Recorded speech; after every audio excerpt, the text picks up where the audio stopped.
Assalamualaikum warahmatullahi wabarakatuh. Perkenalkan, nama saya Queen Natasha dengan NIM 2509041100009. Saya Rifani Fatianisa dengan NIM 2509041100017. Saya Siti Amanda Sabil dengan NIM 2509041100022. Saya Alicia Zrakova dengan NIM 2509041100033.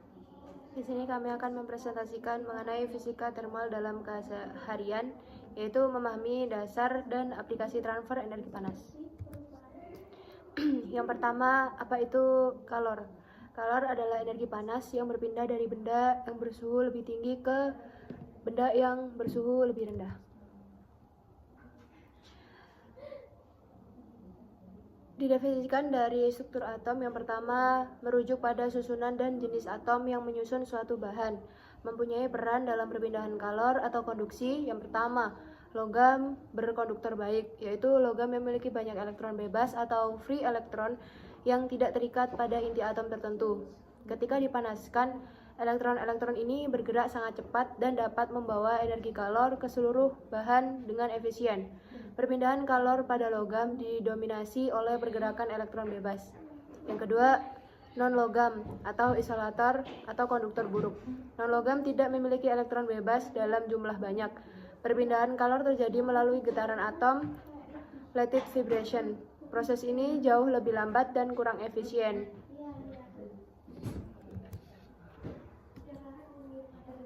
Yang kedua, ada ikatan antar molekul, yaitu definisi gaya tarik-menarik yang ada di antara molekul-molekul dalam satu bahan, yaitu peran dalam perpindahan kalor. Ikatan kuat padat bahan dengan ikatan yang sangat kuat, misalnya padatan kristalin akan mentransfer energi getaran antar molekul dengan cepat. Energi kinetik kalor yang ditambahkan pada satu molekul dengan mudah diteruskan ke molekul tetangganya, yaitu mendukung mekanisme konduksi. Ikatan lemah atau gas, bahan dengan ikatan antar molekul yang sangat lemah atau hampir tidak ada gas yang akan mentransfer kalor melalui tabrakan molekul acak. Karena jarak antar molekul jauh, tabrakan yang terjadi membuat konduktivitas termalnya sangat rendah. Yang ketiga, yaitu fase bahan. Fase suatu bahan sangat menentukan mekanisme perpindahan kalor yang didominasi terjadi di dalamnya. Yang pertama, ada padat atau solid. Struktur atom atau molekul tersusun rapat dan hanya dapat bergetar di sekitar posisi setimbangnya. Mekanisme dominannya konduksi, yaitu kalor berpindah melalui getaran atom atau fonon, dan pada logam melalui aliran elektron bebas. Gak ada perpindahan massa dari partikel. Yang kedua, cair atau liquid. Strukturnya molekul berdekatan tetapi memiliki kebebasan untuk bergerak dan berpindah posisi. Mekanisme dominan, konveksi. Ketika dipanaskan, massa cairan bergerak atau berpindah membawa energi kalor bersamanya. Konduksi juga terjadi, tetapi konveksi jauh lebih efisien. Yang ketiga, ada gas. Struktur molekul bergerak sangat bebas dengan jarak yang sangat jauh satu sama lain. Mekanisme dominannya yaitu konveksi. Seperti pada cairan, kalor berpindah melalui pergerakan massa gas. Konduksi pada gas adalah yang paling buruk karena jarak antara molekulnya yang besar, sehingga tabrakan jarang terjadi. Bentuk-bentuk perpindahan kalor yang itu pertama ada konduksi, yaitu perpindahan kalor secara konduksi adalah proses perpindahan kalor yang mengalir dari daerah yang bertemperatur tinggi ke daerah yang bertemperatur rendah dalam suatu medium padat, cair, atau gas, atau antara medium-medium yang berlainan yang bersinggung secara langsung, sehingga terjadi pertukaran energi dan momentum tanpa disertai perpindahan partikel zatnya. Karakteristiknya itu yang pertama tidak dapat disertai perpindahan massa, hanya energi yang berpindah. Yang kedua, terjadi pada benda padat, khususnya logam. Yang ketiga, diperlukannya kontak langsung antara dua bagian benda atau antara dua benda. Yang keempat, laju perpindahan panas bergantung pada jenis bahan, konduktor atau isolator panas, kemudian luas penampang, perbedaan suhu, dan ketebalan bahan. Yang kelima itu arah perpindahan panas selalu dari suhu tinggi ke suhu rendah. Contoh-contohnya itu seperti memasak dengan wajan logam, panas dari kompor berpindah ke seluruh permukaan wajan melalui konduksi. Kemudian yang kedua, sendok logam dalam air.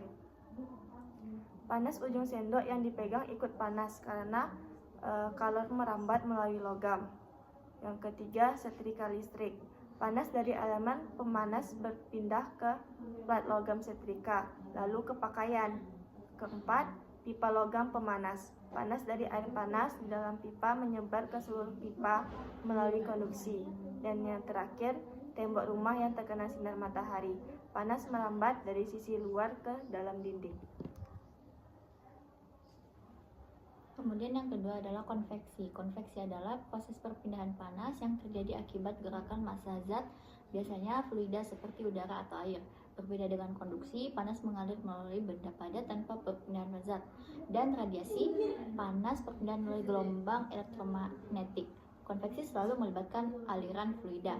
Konveksi itu dibagi dua, yaitu konveksi alam, terjadi karena perbedaan kepadatan akibat perbedaan suhu. Kemudian yang kedua itu konveksi paksa, aliran fluida dibantu alat. Nah, karakteristiknya yang pertama terjadi hanya pada zat cair dan gas fluida, melibatkan perpindahan massa zat beserta energinya. Kecepatan perpindahan panas lebih cepat daripada konduksi dan dipengaruhi oleh perbedaan suhu, luas permukaan, kecepatan aliran fluida, dan sifat fluida. Kemudian aplikasi dalam kehidupan. Yang pertama itu pemasak air atau teko listrik, di mana air panas di bawah naik, air dingin turun, terjadi sirkulasi dan air cepat mendidih. Yang kedua kompor gas, api memanaskan udara panas naik membawa panas ke panci. Dan ketiga itu AC atau air conditioner, di mana kipas dalam AC menghembuskan udara dingin, konveksi paksa ruangan cepat dingin. Keempat, pendingin mesin mobil atau radiator, air pendingin bersirkulasi atau pompa membuang panas mesin, konveksi paksa. Kemudian yang kelima, pembangkit listrik tenaga panas atau PLTN, uap panas dari boiler menggerakkan turbin, sehingga sistem pendingin menggunakan konveksi. Dan yang ketiga adalah radiasi. Radiasi adalah proses pemancaran energi dalam bentuk gelombang elektromagnetik atau partikel yang bergerak melalui ruang atau medium. Radiasi terjadi ketika energi dilepaskan dari sumbernya, atom, inti atom, atau benda panas, dan menyebar ke segala arah. Radiasi dibagi menjadi dua kelompok besar. Yang pertama itu radiasi pengion yang mampu mengionisasi atom atau melepaskan elektron, berbahaya jika dosisnya tinggi. Kemudian yang kedua itu radiasi non-pengion, tidak cukup kuat untuk mengionisasi atom, umumnya aman dalam batas wajar. Selanjutnya ada karakteristik dari radiasi, di mana jenis radiasinya itu sinar gamma, sumber utamanya itu inti atom radioaktif, daya tembusnya sangat tinggi, efek biologis sangat berbahaya, merusak DNA, contohnya itu pengobatan kanker, sterilisasi alat medis.